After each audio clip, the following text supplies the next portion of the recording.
विरुद्ध जाना धर्म नहीं है, और प्रकृति के विरुद्ध तो जाया भी नहीं जा सकता। इसीलिए जब भी तुम बोलोगे कि तुम प्रकृति के विरुद्ध जा रहे हो, तुम सिर्फ क्या कर रहे हो, ये अच्छे से गांठ बांध लो।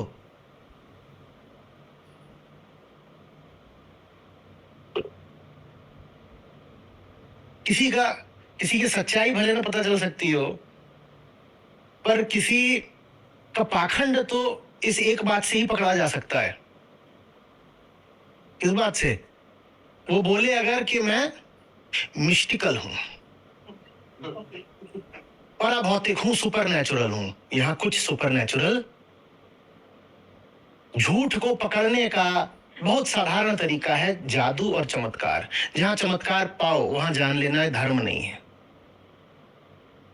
प्रकृति में चमत्कार, और समस्या ये है कि दुनिया के ज्यादातर जो धर्म है उनमें मिरेकल बहुत बड़ी बात होती है।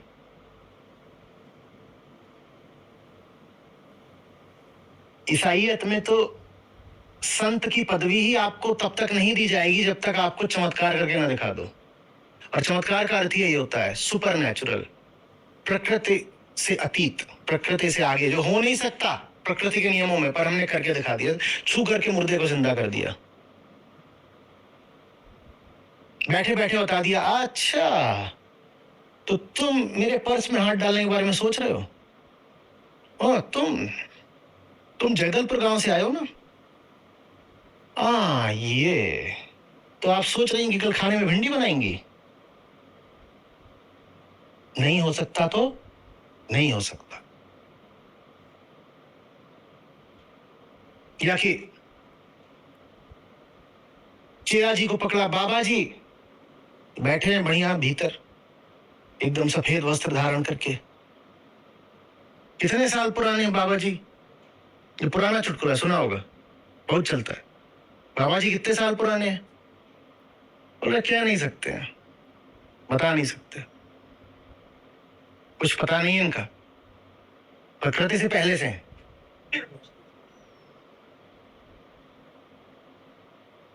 और फिर भी कुछ बताइए तो बोले कम से कम 400 साल। बोले आप कुछ कह नहीं सकते तो 400 साल क्यों बोल रहे हो? बोले नहीं 400 साल तो हम ही नहीं देख रहे हैं ना, 400 साल तो हमारी उम्र है, तब से इनको देख रहे हैं, तो ग्रेटर देन इक्वल टू 400। वहां पे शत शत नमन मत करने लग जाना, भग जाना, और हो सके तो FIR करना, न जाने कितनों को बचा लोगे। आ रही बात समझ में? वास्तविक धर्म में चमत्कार के लिए, किसी पराभौतिक घटना के लिए कोई स्थान नहीं है। बहुत साफ साफ जोर दे करके समझा रहे हैं श्री कृष्ण गीता में। आप इसको गीता का मर्म भी बोल सकते हो, जो है सो प्रकृति मात्र, और वहां कोई अपवाद नहीं होते। वो सबकी मां है, वो ईश्वर की भी मां है।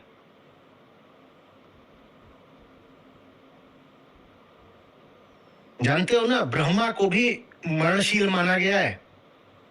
जिन्होंने ब्रह्मा आदि की भी बात करी, उन्होंने स्वयं ही बोल दिया कि ब्रह्मा भी, जब समय की जो पूरी अवधारणा है उसमें ब्रह्मा भी मरते।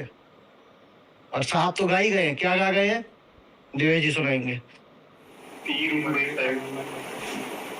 और कितने कोटि देवता मरते हैं? 33 कोटि देवता मरेंगे। बोले सब मरते हैं, ये सब प्रकृति के। अब प्रकृति में तो